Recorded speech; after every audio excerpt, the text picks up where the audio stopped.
This phone doesn't require too much introduction. The Poco F4 GT, it's powerful, it's built for gamers. We're gonna find out what else it can do. Let's go.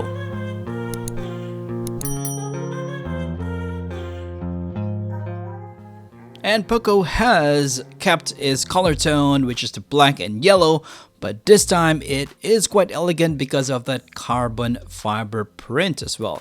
So we're gonna unbox this and see what we have like into the box.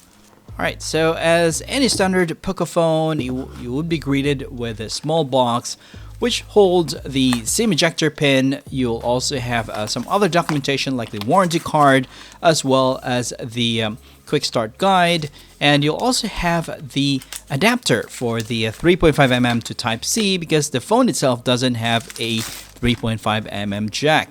And also you'll have this silicone case, which is standard in any Poco phone box. Alright, so we have the Poco F4 GT, which is wrapped in plastic with the key features printed on it. We're gonna check that out later. And we also have a 120 watts charger, which would charge or full charge the phone 17 minutes at 100%. And we have the thick, well insulated cable, but this time it has an L shape so that it will be easier for you to use the phone while it's charging. Alright, so let's remove the plastic, and I have here a stealth black, which is quite elegant. It's like matte. It also comes with a night silver and a cyber yellow. Cyber yellow being, it looks like a Bruce Lee color, but it's just standard for Poco black and yellow. So this phone, as you can see, it has a matte black. It's not 100% fingerprint resistant, but there are aesthetics, there's like designs in it, which makes it more elegant, which really looks like a gaming device, gaming hardware. So as you can see, there are fingerprints in it, but it can easily be wiped off. But anyways, I usually use the cover whilst I use this phone. And at the back bottom, you'll see the Poco 5G logo. Let us look closely on the camera panel. So there are words there that says freezing and speediest, and look at the flash. It has a shape of a lightning, so which is quite unique and stylish, I would say. And again, on the camera panel, it's not as thick, it's not as huge, but it does have a good camera. It has some great cameras, which I'll be showing you some sample later. And the phone itself is not really that thick, so holding in your hand it still feels comfortable. And even though putting on the case, at the top you can see the magnetic pop-up triggers, which you can just collapse if you don't want to use it.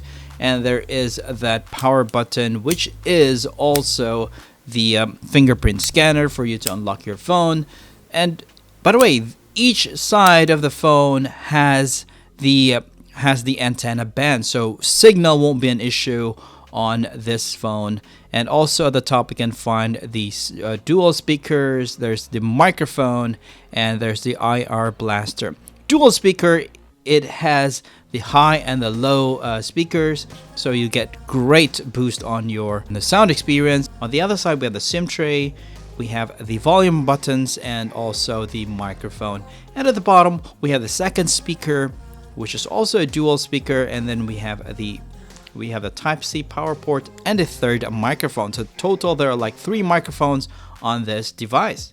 You can put 2 nano SIM cards, but there's no slot for the SD card.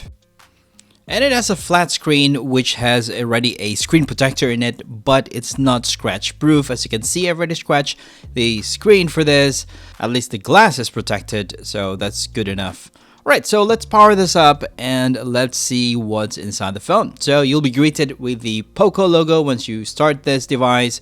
It does come with the MIUI 13 with the Poco launcher and built-in Android 12 out from the box. And I find the display pretty amazing as well, with a 6.67 inches flat AMOLED dot display, and its resolution is 24,000 by 1080 Full HD Plus with a refresh rate up to 120 Hz for buttery smooth gaming, plus it is adaptive as well. But you can also set a fixed 120 Hz or a 60 Hz refresh rate. Touch sampling rate is up to 480 Hz. Brightness, it has up to 800 nits. It is not as high as the flagship Xiaomi 12 Pro, but the display is still very clear under the sun. Color-wise, it has 1.07 billion colors. I don't know what other colors are there, but it has 1 billion colors. It has wide color gamut and supports HDR10+. The front screen is a Corning Gorilla Glass Victus, and it has true color display. It also comes with a sunlight mode, reading mode, certified by DisplayMate with a performance grade of A+. Look at the bezels of this phone. It's not thick, it's not thin, it's just right. It's not gonna bother you while you are watching a video or probably playing a game. Even the dot is not as big, and look at the receiver on this phone, or the speaker receiver. It is almost invisible, and to be honest, my eyes don't hurt at all. Even though I've been playing for quite some time, even though I'm watching some videos, it doesn't strain my eyes unlike other phones that I've tested. And on top of all that, sound quality is great. It's loud and clear, separation on the high and low tones. It has symmetrical quad speakers, so basically it is placed where you won't accidentally cover it, which is perfect for gaming, or which is perfect if you watch videos on this phone. You won't accidentally cover the speakers, you won't have that muffled sound. It supports Dolby Atmos, it has a high resolution audio certification, and it's tuned by JBL.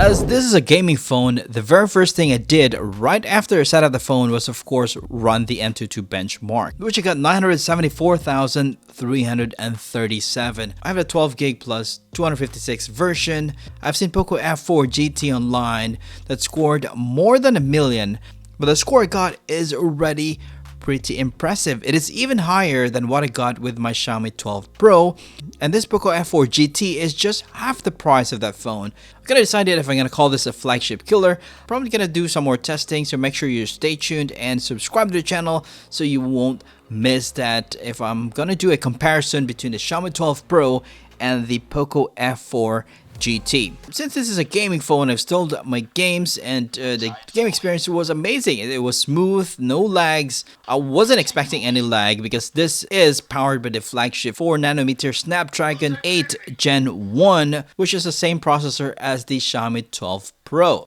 And the magnetic pop-up triggers are game changer. It makes games more easy because of the physical button that you'll be pressing. So the games that I've tested and even measured the refresh rate are the Genshin Impact, which actually can reach 120 Hz, and which actually got 120 Hz 95% of the time. Also, Mobile Legends supports 120 Hz, and 99% of the time I got the 120 Hz refresh rate while playing the game. And also the Call of Duty Mobile. Call of Duty Mobile, it would range from 57 to 60 Hz, and for the NBA 2K20, it's 120 Hz 99% of the time, and for the Asphalt 9, it's 60 Hz 95% of the time. I'll do a separate performance test in the next week or so. Make sure you subscribe to the channel so you won't miss any of that. Into the box, you'll have the 120 watts charger, and also a 1.5 meter L-shaped USB-C cable. It's L-shaped so that you can actually use the phone while it's charging. Probably you're playing a game or probably you're watching a video, so it's much more comfortable to hold the phone whilst it's charging compared to the conventional just straight Type-C cable. It is equipped with the 4700 mAh battery, but it has a dual cell to make way for its smart 120 watts HyperCharge that can full charge your phone 100% in 17 minutes, but this is under the perfect lab conditions. So I'm currently working on a video to test the charging speed of this phone, so make sure you subscribe if you haven't already and you won't miss that video. Well, you might ask, does the temperature increase when you charge and use the phone or even playing games at the same time? Well, the answer to that is yes, it does. I saw it shoot up to 45 degrees Celsius, but that is on the peak of the game. But in the long run, it actually cooled down to 40 degrees thanks to its liquid cool technology, which is 3.0 with a multi-layer cooling solution. But when the phone is not doing heavy tasks, the temperature is just around 28 to 33 degrees Celsius. All right, let me talk more about the smart 120 watt HyperCharge. It is actually to reduce battery aging. The MIUI learns from your daily charging routine in order to reduce unnecessary charging. So basically what it does is that if you are charging at night, every night you charge between, or you overnight charge your phone between let's just say 10 p.m. and then you wake up in the morning at 6 a.m. so that it won't overcharge your phone. So it will charge it up to a certain amount, probably 80%, then it stops charging. But when it's almost 6 a.m., before you wake up, it will actually full charge your phone up to 100%, somewhere between or somewhere close to 6 a.m. so that it won't keep overcharging the phone, or whilst it's 100%, it will just keep plugged in and it's charging. So it does that automatically. It learns based on your routine, and it does a smart charging and stop charging and then charging again on the background. That is why it's called the smart 120 watt HyperCharge. And to be completely honest, I wasn't expecting too much on the camera, as this phone is focused on the performance, but to my surprise, the cameras are amazing. I'm talking about the front and back cameras. The rear has triple cameras with a 64 megapixel main camera, 8 megapixel ultra wide camera, and a 2 megapixel macro camera. It is also equipped with a flicker sensor to minimize flickering while taking picture or videos. And it has a 20 megapixel front facing camera. Alright, check out these pictures and video samples.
So this is a test of the front-facing camera. It seems pretty stable, even though I'm walking.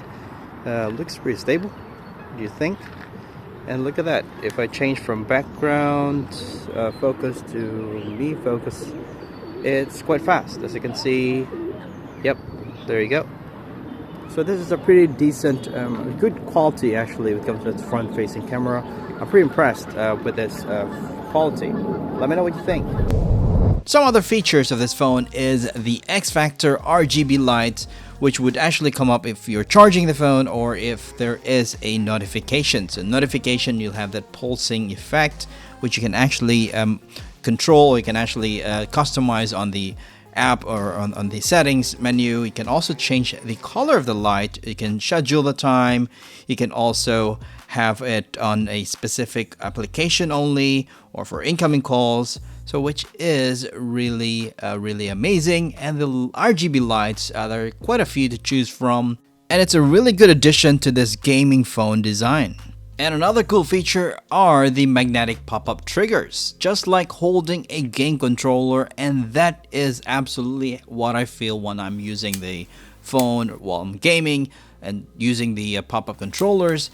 The Poco F4 GT's pop-up triggers use elastic silicone material for a lighter hand feel. So it has 8 magnets, provide a smooth and effective driving force, lower latency because it is a physical button rather than touching the screen. It also comes with some customization, like you can change the sound on once you turn on or turn off the pop-up triggers, and also the colors. So you can also switch colors.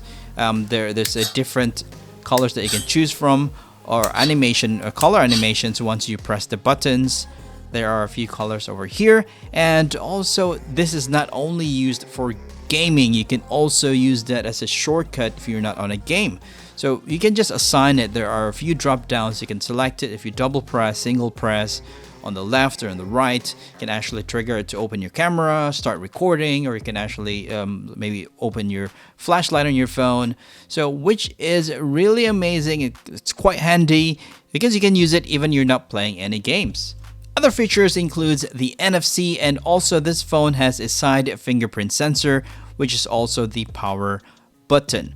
Well, I would say that overall I like the performance of this phone. It is pretty good. I really like how it responds because it is a flagship phone, and also the X Factor RGB light is quite stunning, especially that you can actually customize the colors as well as the pop-up triggers. The triggers are really amazing. It would change your performance in a game. It has quite good pictures and videos, as well as the display itself. Overall, this phone is really a kick-ass device because it has everything on it. Just a few things that is not present on this phone to consider it as a flagship. Is the Poco F4 GT a flagship killer? Well, that's a question that we're going to answer in the upcoming videos. Make sure to subscribe to the channel, and I'll see you on the next video.